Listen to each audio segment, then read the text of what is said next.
ঠাকুরের শরীর যাওয়ার পর যখন সংসারে আর কিছুই ভালো লাগছে না, মন হু হু করছে, তার কাছে সর্বদা প্রার্থনা করছি আর আমার এই সংসারে থেকে কি হবে।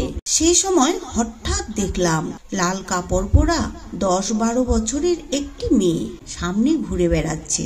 আর অমনি যেন মনে হলো, একে আশ্রয় করে থাকো, তোমার কাছে কত সব ছেলেরা এখন আসবে। পরক্ষণেই তিনি অন্তর্ধান করলেন। মেয়েটিকেও আর দেখতে পাইনি। তারপর কিছুকাল পরে একদিন ঠিক এই জয়রামবাটিতে পশ্চিম দিকে মুখ করে বসে আছি।